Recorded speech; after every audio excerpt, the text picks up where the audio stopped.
Friends, कैसे हो? Hope so आप सब बढ़िया होंगे। आज मैं करवाने जा रहा हूँ डिसोल्यूशन के टाइम पे रियलाइजेशन अकाउंट की जर्नल एंट्रीज कैसे पास की जाती है। देखो, मैंने आपको रियलाइजेशन अकाउंट बनाना तो सिखा दिया, उसकी मैं एक वीडियो डालूंगा जिसमें हम प्रैक्टिकल क्वेश्चंस भी सॉल्व करेंगे। इवन की हर टॉपिक का प्रैक्टिकल क्वेश्चन की वीडियो भी मैं डालूंगा। पहले हम थ्योरी समझेंगे, थ्योरी के बाद एक सेपरेट वीडियो भी उसको प्रैक्टिकली कैसे किया जाता है। जैसे मैंने आपको लास्ट वीडियो में बताया कि रियलाइजेशन अकाउंट का क्या फॉर्मेट होता है, उसे क्या कैसे बनाया जाता है, अब मैं इस वीडियो में आपको बताने जा रहा हूँ कि जर्नल एंट्रीज कैसे पास की जाती हैं। देखो, सबसे पहले मैंने आपको बताया था रियलाइजेशन की डेबिट साइड पे ट्रांसफर किए जाते हैं बिजनेस के एसेट। सबसे पहले वही आता है all assets except cash, bank and fictitious. देखो, रियलाइजेशन अकाउंट में सभी एसेट्स हमने बिजनेस के ट्रांसफर करने होते हैं, बट एक कैश बैलेंस, एक बैंक बैलेंस और कोई भी फिक्टिशियस एसेट ये ट्रांसफर नहीं किया जाता है। फिक्टिशियस एसेट में लाइक आप समझ लो, जैसे आपके पास प्रॉफिट एंड लॉस का डेबिट बैलेंस है, एडवर्टाइजमेंट सस्पेंस अकाउंट है, इनको हम ट्रांसफर नहीं करते।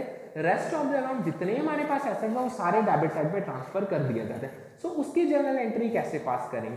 देखो, ये एसेट्स आते हैं रियलाइजेशन की डेबिट साइड पे, एंट्री आ जाएगी realisation account debit to bill receivable account. यहाँ पे जो एसेट्स आएंगे ना, ये सारे इंडिविजुअली उनकी बुक वैल्यू जो हमारे बैलेंस शीट में वैल्यू दी हुई है। एसेट्स बिजनेस के क्या क्या हो सकती हैं?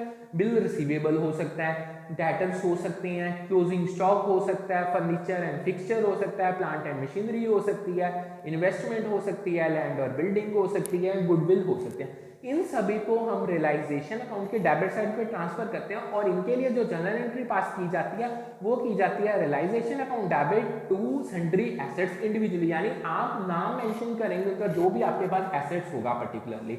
सेम तरीके से जैसे मैंने पहले बताया था, रियलाइजेशन अकाउंट की क्रेडिट साइड पे लायबिलिटीज ट्रांसफर की जाती है, पर्टिकुलरली थर्ड पार्टी लायबिलिटीज जो बिजनेस आउटसाइडर्स के प्रति होल्ड करता है। उसकी जर्नल एंट्री क्या पास होती है?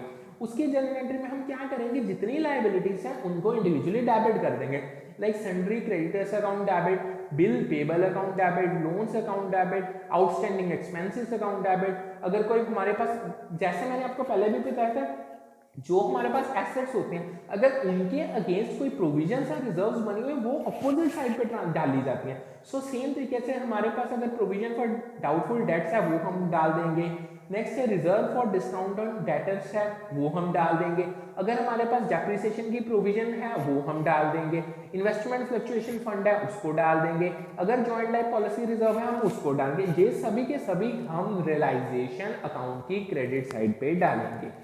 अब यहाँ पे एक मैं आपको पॉइंट मेंशन करना चाहता हूँ। देखो, कई बार लायबिलिटीज को ना रियलाइजेशन अकाउंट में ट्रांसफर नहीं किया जाता, इंस्टेड उनकी ना डायरेक्ट पेमेंट कर दी जाती है। अगर तो आप लायबिलिटीज की डायरेक्ट पेमेंट करते हो without transferring to realisation account, उस टाइम पे जो जर्नल एंट्री पास की जाती है वो होती है liability account debit to cash account to realisation account. देखो, लायबिलिटी अकाउंट में हम वो जितना लायबिलिटी की बुक वैल्यू वो सभी डाल देंगे।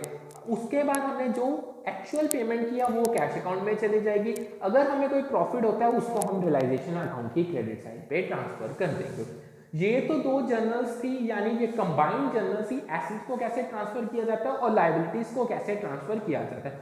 अब देखो, अगर कोई एसेट सोल्ड और टेकन ओवर बाय पार्टनर, चाहे वो रिकॉर्डेड हो चाहे अनरिकॉर्डेड हो, यानी कि अगर कोई पार्टनर किसी भी एसेट्स को टेक ओवर कर लेता है या उसे जब हम सेल करते हैं, तो सेल करना ही मेन मकसद है रियलाइजेशन अकाउंट बनाने का। चाहे एसेट आपका रिकॉर्डेड हो चाहे अनरिकॉर्डेड हो, उसकी जर्नल एंट्रीज क्या पास की जाती है? देखो, सबसे पहले जब एसेट्स को बेचा जाता है वो ऑपोजिट साइड पे, देखो हमने एसेट्स को ट्रांसफर कौन सी साइड पे किया था? डेबिट साइड पे। अब हम ऑपोजिट साइड यानी कि क्रेडिट साइड में इसको रियलाइज करेंगे। सबसे पहले एंट्री आ जाएगी बैंक और cash account debit to realisation account, यानी कि बैंक अकाउंट या कैश अकाउंट को हमने डेबिट कर दिया और जितने अमाउंट हमारे पास उसे सेल करके आया है और रियलाइजेशन की क्रेडिट साइड पे शो कर दिया। अब अगर कोई एसेट को कोई पार्टनर टेक ओवर कर रहा है, फिर हम क्या करेंगे, हम यहाँ बैंक और कैश अकाउंट की जगह उस पार्टनर का कैपिटल अकाउंट डेबिट कर देंगे। यानी एंट्री क्या बन गई? पार्टनर्स कैपिटल अकाउंट डेबिट, जितने एग्रीड अमाउंट में उसने वो एसेट को टेक ओवर किया है टू रियलाइजेशन अकाउंट। अब यहाँ पे एक और पॉइंट है, देखो पार्टनर भी एसेट को ले सकते हैं, इवन हम अपने ही एसेट को यूज कर सकते हैं अपनी ही थर्ड पार्टी लायबिलिटी को पे करने। सपोज करो बिजनेस ने अपना कोई एसेट उसने किसी क्रेडिट को पेमेंट देनी थी, उस पेमेंट के बराबर उसे ट्रांसफर कर दिया। सो उस केस में कभी भी कोई जर्नल एंट्री पास नहीं की जाती रियलाइजेशन अकाउंट में। इन शॉर्ट हम क्या करते हैं, अगर तो वो क्रेडिटर को शो किया जाता है या ट्रांसफर किया जाता है रियलाइजेशन अकाउंट में, उतनी वैल्यू उसके रिड्यूस कर देते हैं जितना हमने वैल्यू का उसे एसेट दिया है।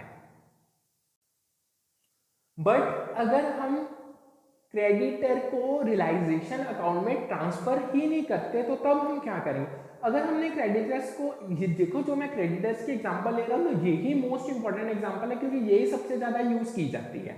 सो इवन हम सबसे ज्यादा ना अपने क्रेडिटर्स को पेमेंट देने में ही एसेट्स को ट्रांसफर कर देते हैं उनके अकाउंट में।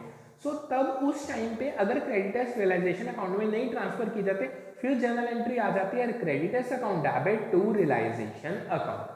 अब देखो मैंने आपको बता दिया आप क्या जर्नल एंट्रीज पास की जाती है जब रियलाइजेशन के टाइम पे एसेट जब रियलाइजेशन अकाउंट में ट्रांसफर किए जाते हैं, क्या जर्नल एंट्रीज पास की जाती है जब लायबिलिटीज ट्रांसफर की जाती हैं, फिर उनके बाद हम जब एसेट्स को रियलाइज करते हैं उनकी क्या जर्नल एंट्रीज, जब लायबिलिटीज की पेमेंट होती है बेसिकली आउटसाइड लायबिलिटीज उसकी क्या उस टाइम क्या जर्नल एंट्रीज।